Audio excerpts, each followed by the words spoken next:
I thought I'd take Elisabeth for a wander around the flower garden and have a little bit of a chat today about what the winter was like and what's happening now. It's springtime and what she's doing gardening wise.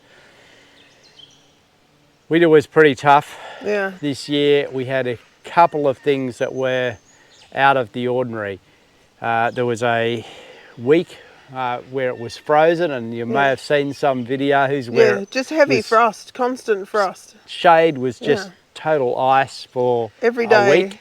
Yeah, and sometimes we had moments that actually the frost just didn't melt. That's right. In the shady places, it was just stayed frosty. We'd never seen anything like it. Yeah, it's just not normal for us. Not normal. We also had a major, well, it was early spring, you might say, late winter. We had a very major wind event, and so both of those took a toll. Yeah, where the damage happened in the garden. So we found that I had, just before the frost happened, I'd clipped the garden, the flower had finished. So this is a Russian purple sage. Normally it was a purple sage. It was a lovely flower, it had finished for the season, and it was normal for me to cut it back. And then bang, this frost happened day after day, and it just did not recover. And so it died, and I was expecting it. It's a pretty hardy plant, and every other frost we've had, it always grows back, but this time it was damaged. It had nice little shoots at the time, though, underneath. They were just coming up. Yeah. And in hindsight, if it had been left, it probably the survived. Actual protection, dead material on top probably would have protected it from the frost. But we just did not expect that super cold. I normally cut it back and the frost happens and it doesn't die, but this frost was just too much. So my plan is to dig it up, which won't be easy because these plants deep root. I'll need some help, and then, come up with something else to put there. I have lamb's ear. I think a circle of silver would be really nice, and maybe further back I can put a row of red gems and have the contrast, and then with the wisteria, that should look nice. The wisteria is looking really good, isn't it? So the wisteria, at least that survived. But this wisteria is a real success. Yeah, it's worked out. And I do have to constantly clip underneath. We just have a single metal post down there. It's actually a piece of pipe into the ground. And with the wind around, it's going to get stronger. Yeah, it's thicker now. And as long as I think, as it grows, what we've got to be really careful that it doesn't actually grow onto that pipe. But just keeping it free so that it doesn't grow on. Yeah, and it's a nice way to grow a wisteria. To get these trail vines that come out. And it is a problem in the fact that we have to dig these out. You disturb roots, and that's going to create I'm not sure more how much. shoots. It's what will happen? Bit of an issue when you garden around a wisteria. Previously I had some rosemaries here, and they got old and woody, and I made cuttings and they will grow somewhere else. Anyway, thinking that they'll go with the rest of where we will end up with the other Chinese lanterns I have. But okay, so these are yellow ones, and they're looking a little bit sad, a bit yellow, to go with the yellow leaves, to go with the yellow flowers. Not exactly what you want. They're looking a bit sad. I don't really know why. But because we're planting that, I was thinking at the time, but when this was looking really good, I'll just have a full wall of Chinese lanterns, so yellow, and these are red. But we had this absolute massive windstorm that we normally get a bit of high wind, but it never rips through the garden so much. But this year it was pretty intense. And so we had to tie these trees up, and they had fallen over, and then John had cut them back, but they're not going to reshoot. So I've lost my wall, and we believe that it looks like it's going to rot down a little bit. So what I'm going to do is just take them out and do something else. And so this one here, I had to tie back up, but it's gone all woody, and I think that, really suffered. You can see at the top, not looking happy. It's looking a bit sad because it had disturbed the roots, so all that will go. And the tree had weighed this way, was growing this way because it wanted the sun away from the wall. And then with the big wind, I guess it just was too much.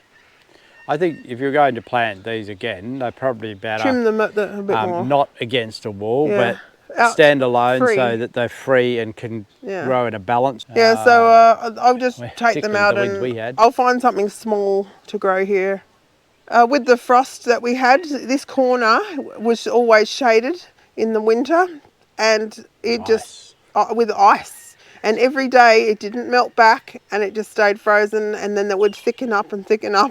Anyway, and I didn't realise that it had killed stuff till now. So what did you have in here? I had a blue variety of sage. I'm pretty sure it was called Black Knight. And anyway, and so I had a really nice row of those, and they died. and just too cold. It was just too cold for them. And I thought, being, you know, they're a variety that grows in England which can handle the snow and the frost. So I thought, oh, it'll be right. And every other winter they've survived. So I've now got to work on replacing that. Now, some of you may recall from previous films that we've made that we had wisteria here that was a mass of flower. It was completely covering this. I think one of our older sort of garden tour films that showed these flowers, you know, really highlighted that factor. And you will see that in the previous films that this was cream, and we needed to do some maintenance. So I chose this grey colour, which blends into the garden really well. So we have wisteria still growing here. This is the same plants that's there, but what we did was, and this was actually about a year ago now, we pruned this extremely heavy. Yeah. And we cut it back. There's only two stems coming up on the two corners because there's two different colours of wisteria here. And we're training it a little bit more carefully. One of the reasons that we decided to do that was it had reduced in its flowering because it really hadn't been pruned properly. And so I see this year there is flower coming, which was what we were missing. Yes. So this one is a light purple and the other one is a light pink. It's a big improvement, I think, and I think it will grow out. We'll guide it as it grows this year. It'll do a lot more growth, and we just have to keep really on top of it, try and keep it a bit more controlled and pruned better, and that way we should get more flower continuing, not head to that situation where we're not getting flower. An out of control vine. Yeah, it was just too much. It's nice to have shade, but it was just too thick and too dense. It was about this thick up there. It was very hard to maintain. This is a change we made. We didn't really film this process. There's been a few losses over winter. What's looking good? Well, it's always fun when spring starts. You see the changes, dormant winter to popping up of new colours. And so the orange gem looks really good. And you've got lots of GM growing around now. I see orange, red, and what is, well there are two types of red. And what else? And where the bluebells are coming out again, and the yellow bunny over there. But I've got clematis. And so it's nice to see the colour changes coming in the garden. This garden bed's establishing itself now. You'll see in earlier films there are little plants. This one actually is just a by accident plant that I had trimmed back the original lilac, and I found a little lilac growing that was just an old stick. Yeah, it was really tiny, wasn't it? And I thought, oh, I've got a volunteer there. So I put it in, and you can see it actually is alive. It's doing really, really well. So that's just the light lilac that I have in the back. This one I'm yet to see in flower. It's a dark lilac. And this is my first time seeing this rhododendron in flower, and it's a lovely colour. Yeah, it's doing well. Yeah, it is. It's doing such a show. I had another rhododendron I'd bought in a dark pink, but it just died. Whatever I did to it, to compost it, to love it, to do everything it's supposed to have, it was not happy.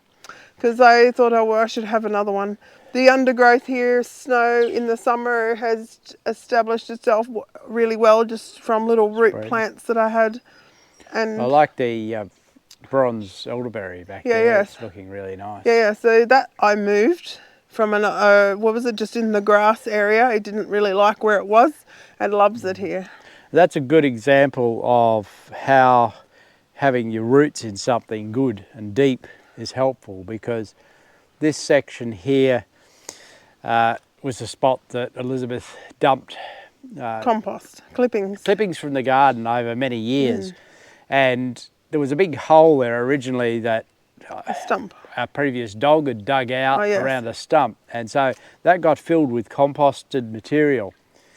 We backfilled over it with a bit of topsoil when we were reworking this area and cleaning it up. Where the elderberry was, it was doing really poorly. It was back down towards the fence there. It didn't want to grow. Transplanted into here, and it's just gone poof, you know, and it's loved having the pine bark over it also, you'll see where I have it in other gardens. It just in the summertime has root protection, so if there is any rain, it just stops it from drying out. Yeah, keeps it good. But no, that's really got that nice deep compost under these. Yeah, it does. And across here too, so it makes a big difference. I do have a competition with birds, with the wood chip. I'm constantly in battle with them. I call them naughty birds in my garden because they come and they dig all the wood chip out, and so you'll see little piles of wood chip. And so that is why I have a creeper, because eventually I'm hoping the whole garden will be covered in this, and then I don't have to bother with the wood chip. It's all covered with that, that'll defeat them. Yeah, so you'll see that I do try to have a mass planting system. Or ground covers. And a ground covers, yeah. And then that will fill that, and eventually you don't need it. The wood chip's just there for the beginning process. I previously had these Iceland puppies in another garden bed, and I thought that I would move them, and they survived. So you can move Iceland puppies and they will live a few more years. I think I might get another 2 years out of them.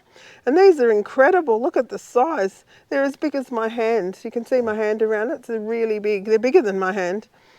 And so I've also got them at the other end, but they're younger plants. Okay, so John had dug up an area just for me, and I'm growing some herbs in there. I have a variety of seeds that some people had given, so I thought I'd give them a go. So I have hispis, and I have a variety of different sunflowers in the back, and I've put in Bliperium, and I did just last week plant dill, but some of those plants have suffered, and so I might not get a full crop of those. And well, at this stage, that's what I have. I'm sure with the dill, you'll get enough. Because oh yeah, there is more than I need. It's huge. This is going to fill up like anything. I think there might be at least out of 10 plants, 3 that have survived, and that's enough anyway. And I've still got a patch at the back here that I'm yet to fill with the little seedlings. I'm waiting to grow some more. Elisabeth has a lot of seedlings there that she's been raising. She's raised all these from seed inside and is progressively bringing them out as they are big enough. Oh, they're ready, to come out. So these are largely medicinal herbs that you're growing in this garden. Yeah. So, and the sunflowers, more because I just like the look of them. But also they'll give a bit of shelter from that side where you get the wind coming across. So I was given, I have a giant sunflower, and I was given one that was called black seed oil sunflower. So I'm yet to see what that variety looks like. Yep. And then soon I will fill the rest of this up. Ground, it hasn't been used as a garden bed. No. We previously had the berries. Yes. But we took those away a couple of years back and moved them elsewhere, and it was just an unused bit of lawn. So that's sort of a little bit of a look at what's happened across winter and what Elisabeth's up to in her flower garden and her herb garden. I'm sure we'll come back and visit it again for progress. Yeah. It'd be interesting to see how this develops across the season. So thanks for watching, and we'll be back soon with another video.